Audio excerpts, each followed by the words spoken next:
It's a bit exciting, actually. The whole week was crazy because we turned the Explorers Club in New York into a collaboration space for the oceans, and with creators, thinkers, leaders, like experts from different special areas, activists, people all over the world came in to discuss with us what we're going to announce later today. And I want you now to know in depth what we're actually doing, what we are planning to do when it comes to protecting the sea. But before I do that, I want to thank the United Nations and especially the team around the World Oceans Day for being extremely patient with us, because if they wouldn't stop us here and there, we would paint the building blue. And on the other hand, super supportive and giving us their stage here, sharing it with us, and allowing us to host Parley Talks today, June 8. That is the reality out there. That is the reality not only in one country, that's the reality in pretty much all the countries. Plastic is everywhere, and the new reality of growing up at a beach, hanging out with your kids, spending time with your mother, building sandcastles, looks like that. And it doesn't matter where you go, it doesn't matter how far out there, how far away you travel, you always find plastic. And when you see the damage, when you understand what it does to wildlife, when you understand what it does to yourself, then there's only one conclusion. The material is uncontrollable. It doesn't fit into a closed loop system. It doesn't fit into a circular economy. It needs to go. And there is no blame, there is no shame, there is no accusation, because we humans are on this planet not for a very long time. And we have invented a lot of things, and we were so excited that we can make these. And plastic is one of them. It's a symbol of a time where we didn't have to project, we didn't have to think through what would happen if a creation, if a design is successful. And therefore, we can't really say plastic is bad, because plastic was very good to us. It allowed us a life that we would probably otherwise wouldn't have. But now, the time of plastic is up. We have to let it go. And this will take a moment. It will take years. Not so many years, but it will take years, and it will take investment. So our job at Parley is right now to create that climate of change that allows creators, that allows innovators, that allows brands, that allows governments, that allows the people who invent new materials, that they actually get the funding, get the support, get the opportunity to replace all the harmful substances that we're using today in our products, in our lives. And we call that moment in time the material revolution. And we feel that every brand, every company that misses that moment will go out of business. And yesterday, you probably saw it, we announced our partnership with American Express. We have a partnership with the biggest beverage company in the world, Anheuser-Busch InBev, who declared with us together war on the plastic bottle. And we have our amazing partnership, family really, with Adidas, who allowed us to equip the resistance really, to turn products into symbols of change. This is a beautiful picture of actually trash. That's shot by Mario Sorrenti. This is another reality of that stuff. It's broken down, it comes from different times.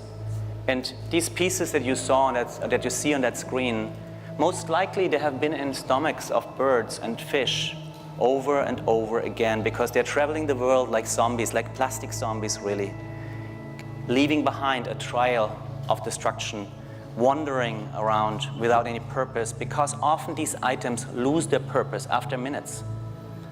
An average plastic bottle has actually purpose for 15 minutes.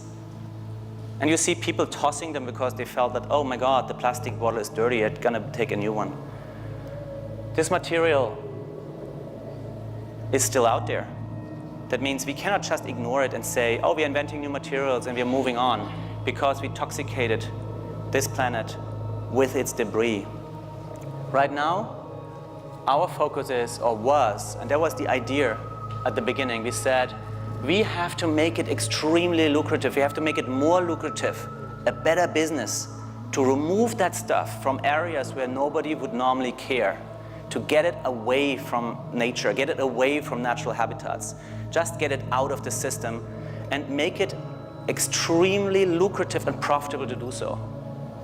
And people were laughing at us for a while, but then we declared it the new luxury, and we gave it a trademark.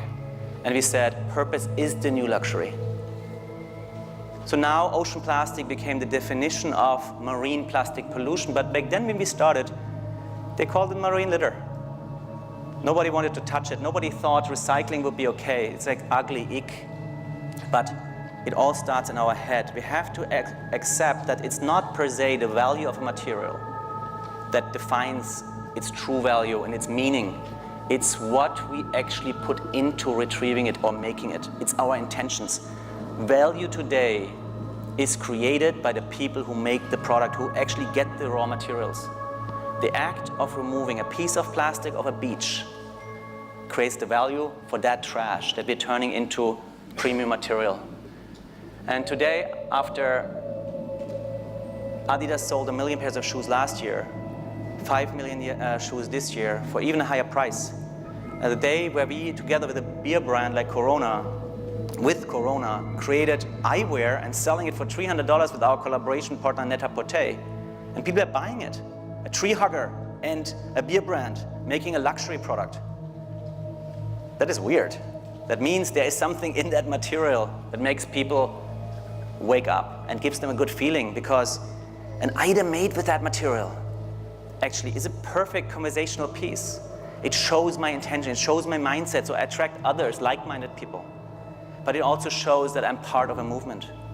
And that is exactly what it is in a time where you don't know anymore who's your friend or your follower. You want to meet the right people.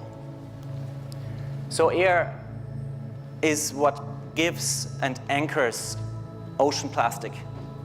Because we didn't want to go out and give people the opportunity to just make business with all that trash out there. We need to kind of organize it. Therefore, we developed a system based on a strategy that allows people all over the world to make a living by collecting that material and becoming a Parley ambassador. Fair labor conditions and all. And this material will then be used by Parley partners who sign up for that strategy. And that strategy says, avoid plastic wherever you can, cut it out of your production, cut it out of your everyday life, and just let it go as much as you can. And if you can't, because you're addicted to it, we all are, then at least don't use new material. Use the material that is the most painful to retrieve from nature, ocean plastic. And invest heavily into materials, and new product designs in order to end this problem. Avoid plastic, intercept marine plastic waste, redesign the material. Let it go, it's bad. And my clicker doesn't work. I have a very difficult relationship with these things. Okay.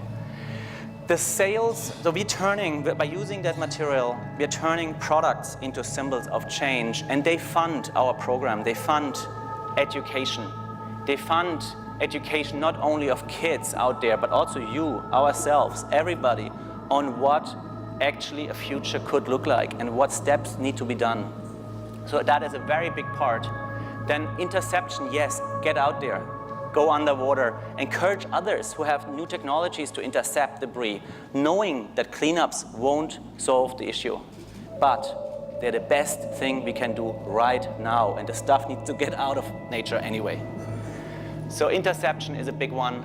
Redesign is the ultimate future solution. We have to redesign materials. We have to rethink our product concepts. We have to make sure we build relationships to our products. We have to connect people with their products and incentivize them. And we're going to this year present step by step our master plan. So our future should not look like that. We should play with sand again, and we should not be happy that we find a little bit of some grains of sand under all that plastic waste. That is pretty much our vision. And for that, we have to connect, we have to reconnect, we have to make peace. We have to make peace, and that's what Parley is all about. We have to make peace with the oceans. We have to stop that war, because we never wanted that war. And it is the creative community, it's us, the creators, who have to take the lead. We have to unite all creators in the sense of reinventing economy, because business causes all these issues, and to be honest, business is always guided by the creative community when it comes to design, when it comes to technology, and when it comes to media reach. We are making things sexy. So I don't want to blame anybody out there. I don't want to blame the big corporations. I don't want to blame governments. I am blaming myself. I am a creative, and I want to take responsibility. And today is the big call. We want all creators that are interested to support us to join and go behind the Parley AIR strategy.